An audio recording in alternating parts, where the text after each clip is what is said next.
My name is MJ LaRosbal, and I have the pleasure of introducing someone I hold very close to my heart, my best friend, Nicole. When I think of Elon, I think of three things. I think of my current job in the Creed and how much I love the work my students and I get to do on the daily. I think of my 2 years spent as a graduate student at Elon in the Masters of Higher Education program, but most of all, I think of Nicole. If you came to my Newman Lumen earlier in the semester, you would know that Nicole and I met through the matchmaking skills of Smith Jackson. I bet he really regrets that one now. We've been inseparable since, and I can't imagine an Elon or frankly a world without her. Nicole's talk today is about the innermost workings of her mind. I could sit here and try and sum it up for you, but truthfully, I do not have the words. Nicole's mind is something else, and we are lucky to get a glimpse into it today.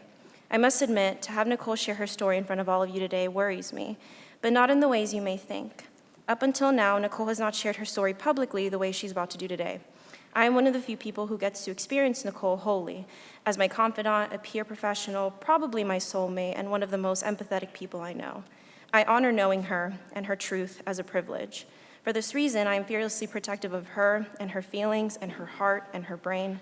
I hope that when you all hear Nicole's story that you honor that privilege as well. I am lucky to love her, and Elon is better for knowing her. Please join me in welcoming my best friend, Nicole.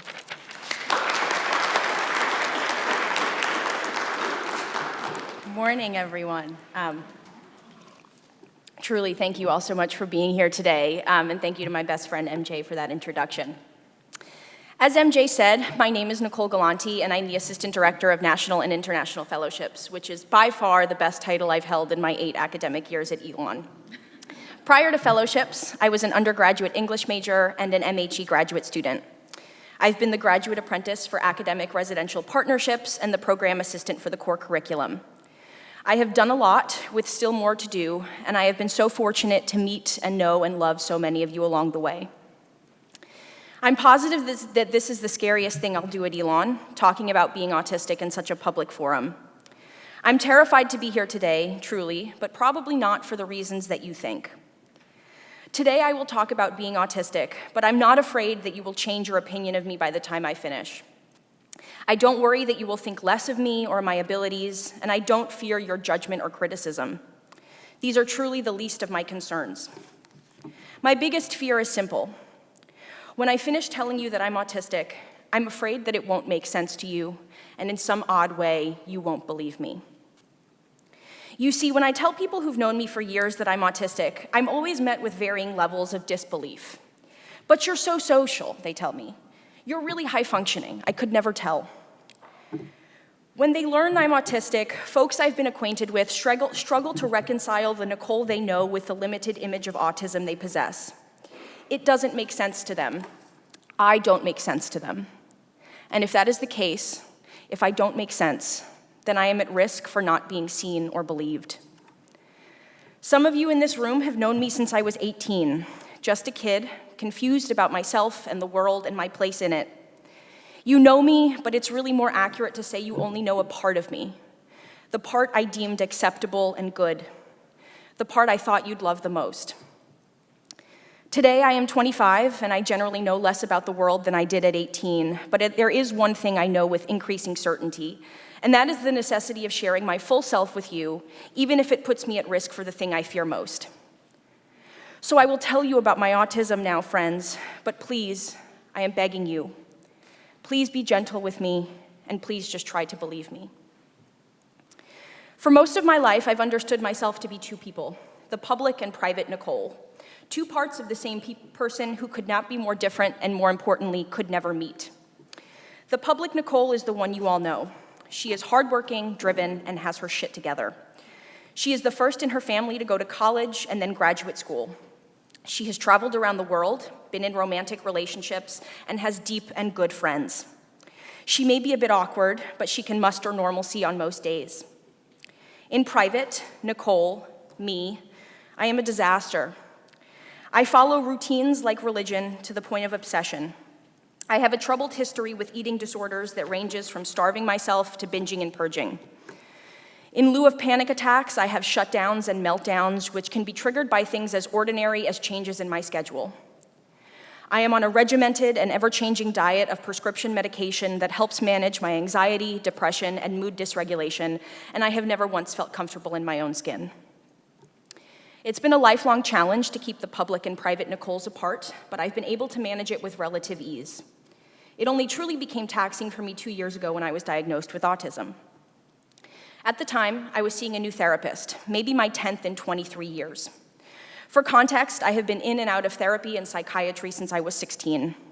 I'd gone through the routine of sitting on a stranger's couch and ripping my heart out for them more times than a 23-year-old should have to, and quite frankly, I was tired of it. Anyway, it was during our third or fourth session that this new therapist cautiously asked me if anyone had ever suggested that I might be autistic.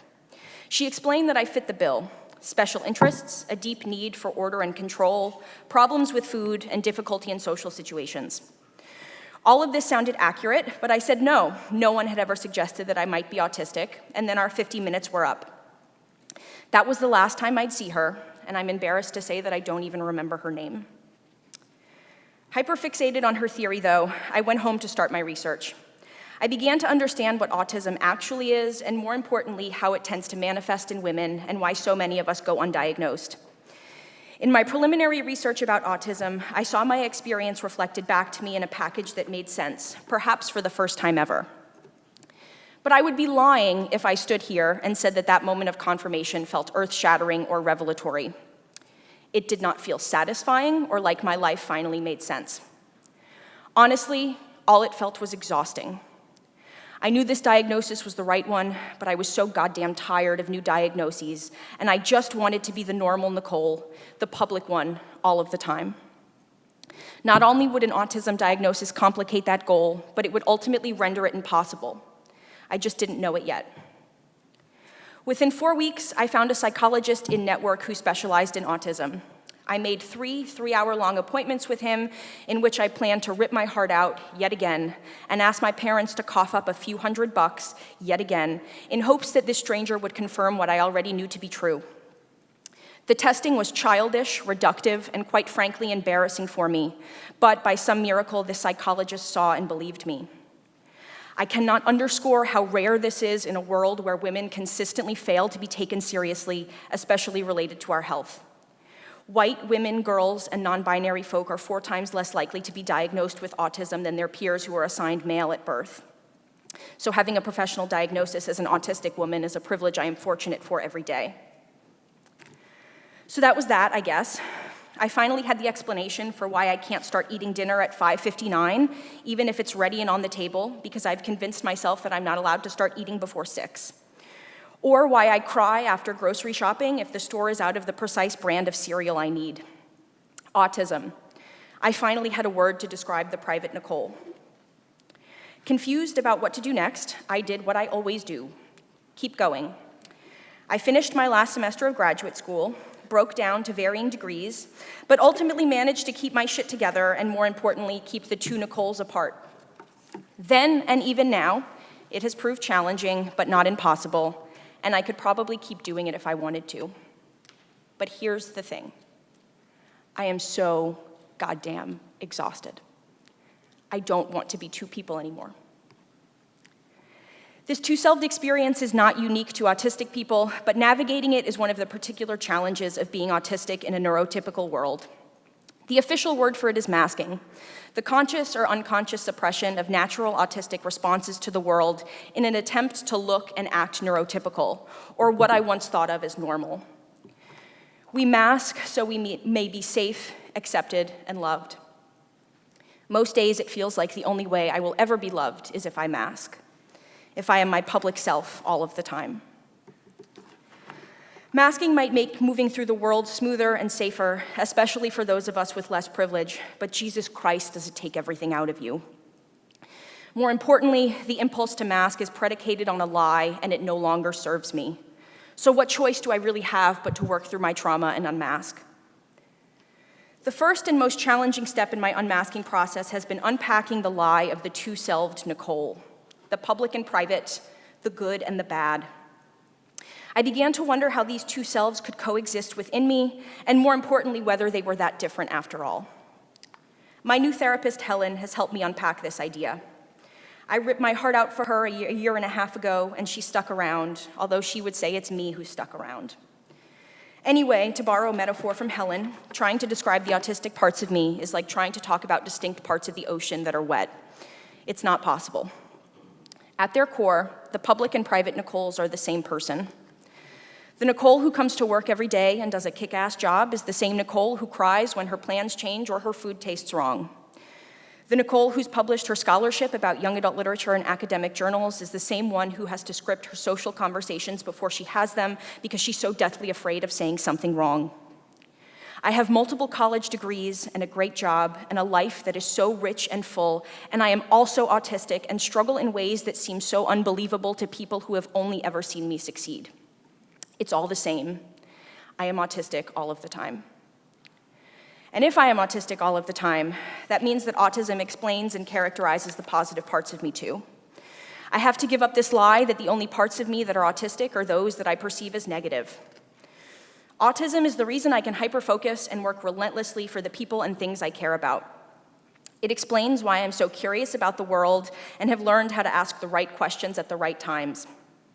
I have strong observational skills, amazing attention to detail, and I try so hard and love so deeply. These characteristics do not exist despite my autism. They exist because of it. Everything, all of it. I exist because of my autism. And I suppose that's the whole of it. That is all of me on full display. I hope that makes sense to you, friends. I hope I have not complicated the image of myself so deeply that it becomes impossible for you to understand, to fathom me as a full person. Because if you can't fathom me, and if I can't make you believe me, then I cease to exist. So please, please, I am putting every ounce of my trust in you. My name is Nicole Galante, and I'm the Assistant Director of National and International Fellowships. I have done so much and met so many of you during my 8 years at Elon, with so much more to do in the future. But from this point forward, I will no longer be doing it in parts, because I can't, because I don't want to, and because it is taking too much from me. I will continue to show up and be the Nicole you knew, just a slightly complicated version of that Nicole, because I am autistic all of the time. I hope that you can walk away from this and try to understand, my friends. I hope you will continue to love me like I love you, and more than anything, I hope that you can find it in you to believe me. Thank you.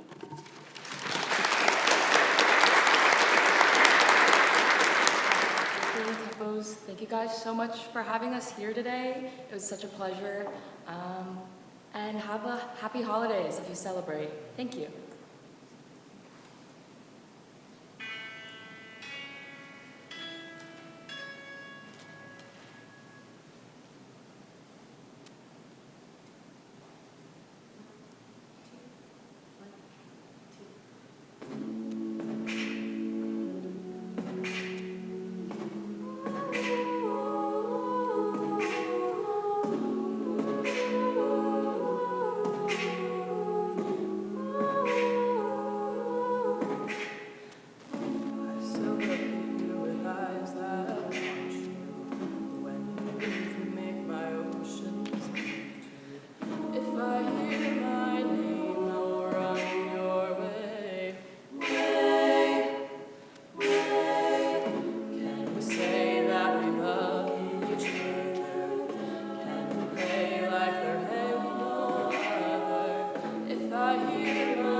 My desire that you feed, you know just what I need.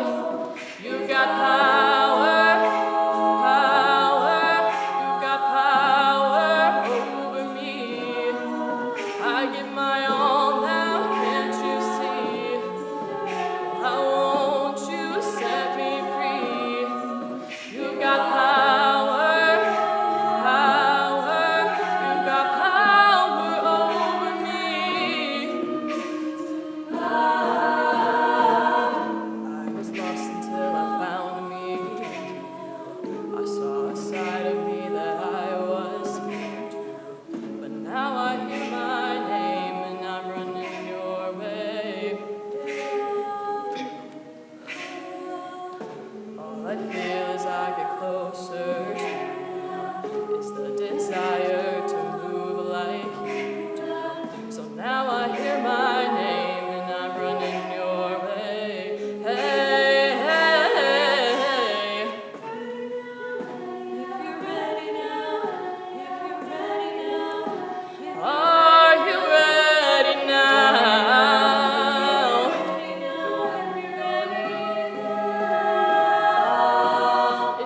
desire.